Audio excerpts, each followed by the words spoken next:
नए अहदनामे को भी आप नया अहदनामा, अहदनामा जदीद, अहदनामा दोम, ये इसके लिए अल्फाज इस्तेमाल कर सकते हैं। और इसकी किताबों पर जब हम आएंगे तो फिर हम इब्रानी से निकल के किस फेज में आ जाएंगे, यूनानी में। तो जिस तरह हमने देखा था कि पुराने अहदनामे की किताबों में हम साथ साथ यूनानी किताबों के नाम भी देख रहे थे, तो इसमें हम ये देखेंगे कि जो सॉरी इब्रानी किताबों में के नाम भी देख रहे थे, तो नया अहदनामा चूंकि यूनानी में तहरीर था, तो इसलिए हम ये देखेंगे कि यूनानी जुबान में हर किताब का क्या नाम रखा गया है। और मानी तो ऑलमोस्ट वही है सबके, क्योंकि खतूत हैं तो वो शहरों के नाम है, लोगों के नाम है, वो मानी ऑलमोस्ट सबके वही रहेंगे। उसमें अगर आप सबसे पहली किताब देखें, तो सबसे पहली किताब नए अहदनामे की कौन सी है जी? मत्ती की अंजील, जिसे प्रोटेस्टेंट तर्जुमे में मत्ती का लफ्ज इस्तेमाल हुआ है। कैथोलिक तर्जुमा उसे अंजील मुकद्दस मुताबिक मत्ती लिखते हैं। और चूंकि मुकद्दस मत्ती रसूल इसको तहरीर करते हैं, तो इसी वजह से इसका नाम मत्ती रखा गया। और मत्ती जो है ये यूनानी जुबान का ही लफ्ज है, और इसका मतलब है खुदा की बख्शिश या खुदा का तोहफा। और यूनानी अगर आप देखें तो यूनानी में इसे लिखा जाता है काता माथियोन। यूनानी जुबान में इसे काता माथियोन लिखा जाता है यूनानी बाइबल में, यूनानी इंजील में। और इसका मतलब है मत्ती के मुताबिक। काता माथियोन का मतलब है मत्ती के मुताबिक। उर्दू में मत्ती, इंग्लिश में मैथ्यू, और यूनानी में इस किताब का नाम है काता माथियोन, मीन्स मत्ती के मुताबिक या मत्ती का इंजीली बयान। और मत्ती लफ्ज का मतलब, मत्ती नाम का मतलब है खुदा की बख्शिश या खुदा का तोहफा। दूसरी किताब, दूसरी किताब कौन सी है जी, कोई बताएगा इसका नाम? हम इसे मरकस पढ़ते हैं, जो कि गलत है। ये मरकुस है, काफ के ऊपर पेश, हमेशा जब भी पढ़ें काफ के ऊपर पेश के साथ पढ़ें, मरकुस। इसे मरकस नहीं पढ़ना, बल्कि इसे मरकुस पढ़ेंगे। और कैथोलिक तर्जुमे में भी वही चीज है, बस मुकद्दस मरकुस का साफ एडिशन होता है। और मरकुस नाम का मतलब है जंगजू, हथौड़ा। इस लफ्ज का मतलब है मरकुस का। और यूनानी में इसे कहते हैं काता मार्कोन, जिसका मतलब है मरकुस के मुताबिक। काता मार्कोन मतलब मरकुस के मुताबिक, मरकुस का इंजीली बयान। और तीसरी जो किताब है, तीसरी जो अंजील है, वो लूका ने लिखी। तो लूका इब्रानी जुबान का लफ्ज है, जिसका मतलब है रोशन करना या मुनव्वर करना। और यूनानी जो नाम है इस इंजील का, वो है कातालुकान, जिसका मतलब वही होगा लूका के मुताबिक। और फिर यूहन्ना, ये यूहन्ना नहीं है, यूहन्ना नहीं है। ये नून के ऊपर शद के साथ पढ़ेंगे, नून दो दफा बोला जाएगा, ए के साथ भी, अलिफ के साथ भी। यूहन्ना, यूहन्ना इसे पढ़ेंगे।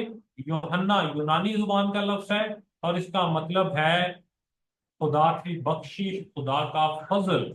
और यूनानी इंजील में इसका जो है वो नाम है काता युआनीन, काता युआनेन या युआनीन, जिसका मतलब है यूहन्ना के मुताबिक। और पांचवी किताब जो है वो रसूलों के अमाल है। हमें पता है रसूलों के अमाल, इसका नाम किसकी मुनासबत से रखा गया, क्योंकि इसमें हमें अर्ली चर्च की स्टोरी मिलती है। कैसे 12 जो रसूल हैं और फिर पौलुस रसूल साथ शामिल होते हैं, तो कैसे उन लोगों ने मसीह के पैगाम को फैलाया, दुनिया भर में मुख्तलिफ जगहों पर लेके गए, अर्ली चर्च कैसे बना, ये सारे इसमें मिलते हैं। और रसूलों की कहानी है, इसी मुनासबत से इसका नाम जो है वो रसूलों के अमाल पर रखा गया। और इंग्लिश में इसे, यूनानी में इसे प्रैक्सिस एपोस्टोलॉन कहा जाता है।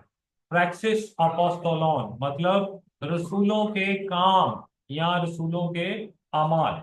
और ये किताब जो है रसूलों के अमाल, ये लूका तबीब जो है वो तहरीर करता है। लूका ने दो किताबें लिखी है नए अहदनामे में, एक लूका की इंजील और रसूलों की, ये दो किताबें लूका की तहरीर है। और फिर जब हम छठी किताब को देखते हैं, तो वहां से हमें खतूत का सिलसिला शुरू होता नजर आता है। उसमें पौलुस के खतूत मिलते हैं, और फिर दीगर रसूलों के खतूत भी मिलते हैं।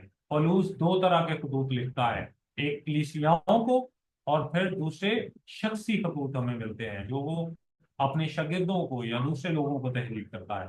तो हमें पोलूस के दो तरह के खतूत मिलते हैं, और दीगर रसूलों के भी खतूत हमें मिलते हैं। यूहन्ना के खत हैं, पतरस के हैं, यकूब के हैं, यहूदा का खत है, वो हमें मिलते हैं। छठा जो किताब है नए अहदनामे में, छठी, वो है रोमियो के नाम पौलुस रसूल का खत। हम इसे रोमियो नहीं पढ़ेंगे, ये सही तलफ्फुज रोमियो के नाम पौलुस रसूल का खत है। रे के ऊपर पेश है, इसे जबर के साथ कभी भी ना पढ़े। रोमियो नहीं बल्कि रोमियो के नाम पौलुस रसूल का खत।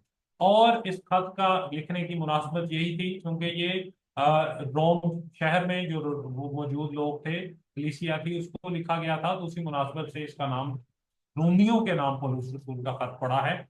और अगर आप इसको यूनानी में देखें तो यूनानी में इसका नाम है प्रोस रोमायोस। प्रोस रोमायोस, इट मीन्स प्रोस लफ्ज जहां लगेगा तो उसका मतलब है किसी की तरफ या किसी के नाम। तो प्रोस रोमायोस मीन्स रोम की तरफ, रोमियो की तरफ या रोमियो के नाम लिखी गई तहरीर। और फिर आगे देखें, ये दो खतूत हैं, पहला और दूसरा, और इसे हम दोनों के नाम हम गलत पढ़ते हैं। कुरंथियों नहीं है, कुरिन्थियों, काफ के ऊपर पेश और रे के नीचे जेर। कुरिन्थियों, कुरिन्थियों प्रोटेस्टेंट तर्जमे में, और कैथोलिक तर्जमे में कुरिन्थियों, वहां सिर्फ ते का डिफरेंस है, थे नहीं है, ते है। कुरिन्थियों या कुरिन्थियों ये है। और ये भी चूंकि कुरिन्थिस, कुरिन्थिस शहर जो था उसकी कलीसिया को लिखा गया, तो इसी मुनासबत से कुरिन्थियों इसका नाम पड़ा। और यूनानी में इस किताब का जो इस खत का नाम है, यूनानी इंजील में, यूनानी बाइबल जो मौजूद है उसमें प्रोस कोरिन्थियोस इसका नाम जो है वो रखा गया। और फिर आठवीं किताब गलीतियों। गलीतियों प्रोटेस्टेंट तर्जुमा, कैथोलिक तर्जुमा गलातियों। और चूंकि ये गलीतियां गलीता जो गलीतियों की कलीसिया को लिखा गया तो इसी मुनासबत से यूनानी नाम इसका जो है वो प्रोस गलातास, प्रोस गलातास, यानी गलीतियों की तरफ या गलीतियों के नाम। और नवा, ये भी नाम हम इसे इफ्सियों पढ़ते हैं, सिंपल ऐसा ही है, इफ्सियों के नाम खत यही पढ़ते हैं, इफ्सियों के नाम खत, अफ्सियों के नाम खत, जबकि ये इफिसियों होगा, इफिसियों, इफिसियों के नाम खत। और ये भी चूंकि इफसस शहर को कलीसिया को लिखा गया तो दैट्स वाई इफिसियों इसका नाम पड़ा। और प्रोस इफिसियोस इसका यूनानी नाम हो।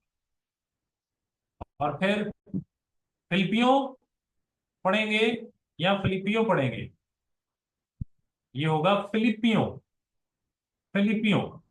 और इसका ये फिलिपी जो एक छोटा सी कॉलोनी थी, रोमन कॉलोनी, उसमें जो कलीसिया थी, और फिलिपी कॉलोनी उस जगह को कहा जाता था जहाँ जंगजू और फौजी लोग रहते थे। तो फिलिपी एक कॉलोनी थी, और इसी मुनासबत से उधर जो कलीसिया थी उसमें जो खत लिखता है पौलुस रसूल, उसकी मुनासबत से इसका नाम पड़ा फिलिपियों के नाम पर, फिलिपियों के नाम पर प्रोस फिलिपियोस, सॉरी प्रोस फिलिप्सियोस इसका नाम है।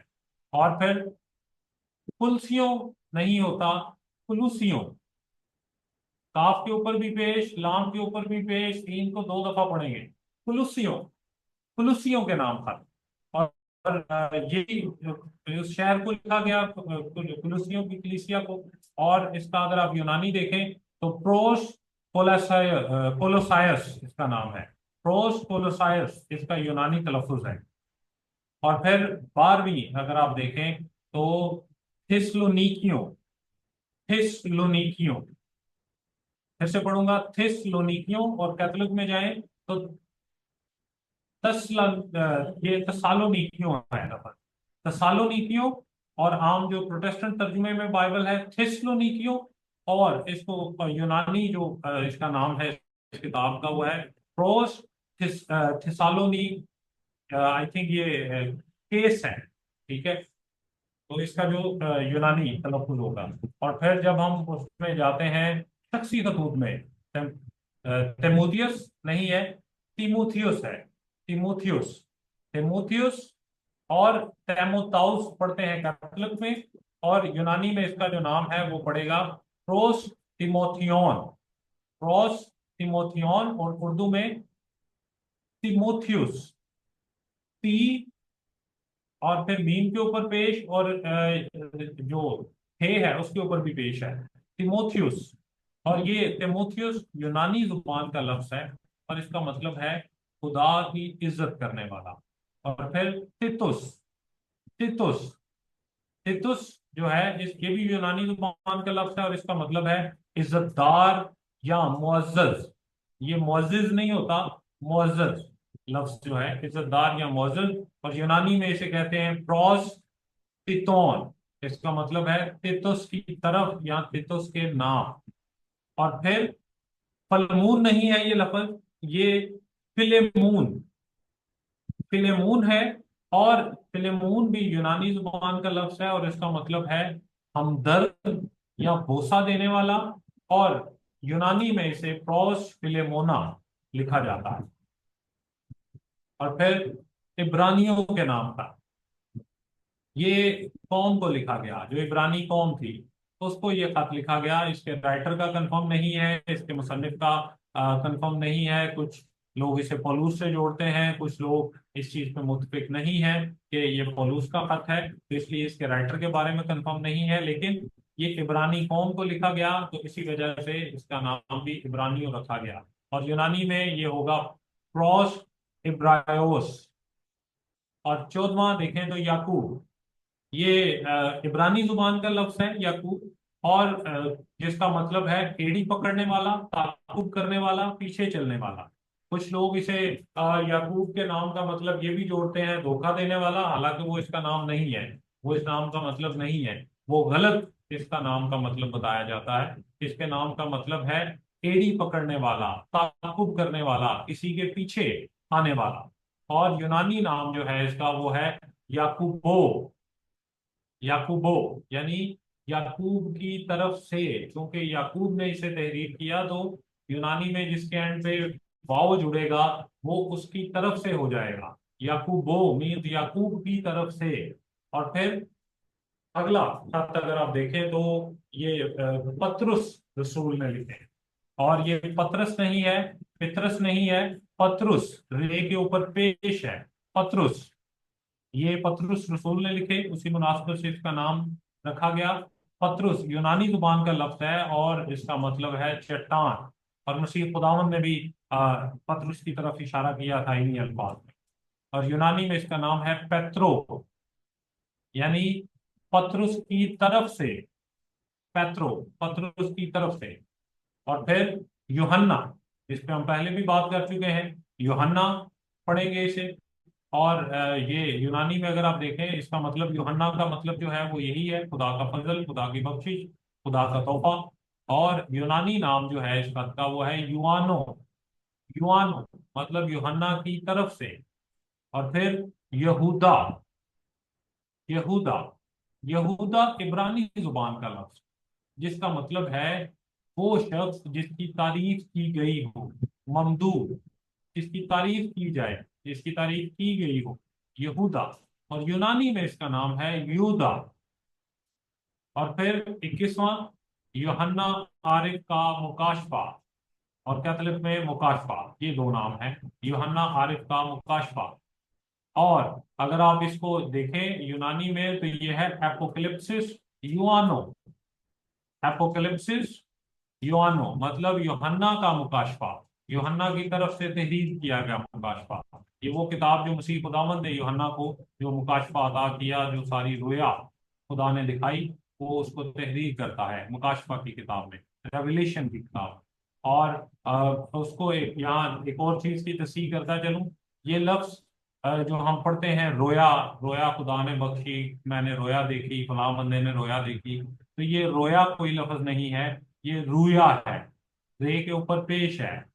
ठीक है, तो आपसे जब भी ये कहें कि ये विजन, ये रोया खुदा की तरफ से है, तो ये रोया खुदा की तरफ से नहीं, बल्कि ये रूया खुदा की तरफ से है। तो यूहन्ना आरिफ का मुकाशफा जो कि मुकाशफाती किताब है, तो उसको अगर आप यूनानी में देखें तो वहां उसका नाम है एपोक्लिप्सिस युआनो, मतलब यूहन्ना की तरफ से लिखा गया मुकाशफा। तो ये किताब मुकद्दस की किताबों के नाम जो हमने देखे।